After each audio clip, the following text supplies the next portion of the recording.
சிறகடிக்க ஆசை சரியில்லை டுடே எபிசோடில் நம்ம ரோகிணி இருந்துட்டு கிறிஷை கூட்டிகிட்டு போய் நீ இதுக்கு எல்லோரும் முன்னாடியும் மனோஜை வந்து டேடின்னு சொன்னேன்னு சொல்லிட்டு கேட்கவும் நீங்கள் தானே சொன்னீங்க எப்படியாவது அவரோட மனசில் நான் இடம் பிடிக்கணும் அப்போ தான் இந்த வீட்டில் நான் நிரந்தரமாக இருக்க முடியும் நீங்கள் தானே மம்மி சொன்னீங்க அதனால தான் அவரை எல்லாரும் முன்னாடியும் டேடின்னு சொன்னேன் அப்படின்னு சொல்லிட்டு கிறிஷ் வந்து சொல்லிடுறாங்க. அதுக்கு அடுத்ததாக வந்து பார்த்திங்கன்னா கிறிஷ் இருந்துட்டு நான் சொன்னதில் ஏதாவது தப்பா என்னுடைய சொந்த அப்பா அவர் இல்லைனாலையும் ஆனால் நீங்கள் இப்போ அவரை கல்யாணம் பண்ணிக்கினதுக்கு அப்புறமா அவர் என்னுடைய அப்பா தானே அப்படின்னு சொல்லிட்டு கிரிஷ் வந்து சொல்லிடுறாங்க. ஐயோ கிரிஷ் என்னை மன்னிச்சிரு கிரிஷ் அப்படின்னு சொல்லிட்டு ஷோகுனி இருந்துட்டு கிரிஷ் கிட்ட போயிட்டு மன்னிப்பு கேட்குறாங்க.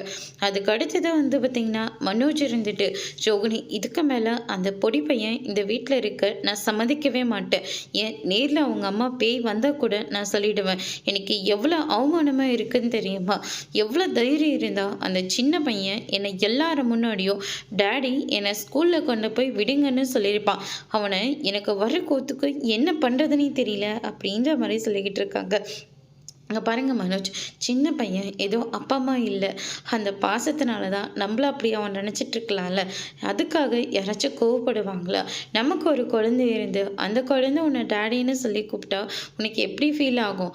அது இப்போ இருந்தே நீ அனுபவிச்சுக்கலாம்ல அப்படின்னு சொல்லிட்டு யோகினி வந்து மனோஜுக்கு புரியிறபடி எடுத்து சொல்லி புரிய வச்சிட்ருக்காங்க. அதோடு இன்னைக்கான பிரம்ம முடிச்சிருக்காங்க.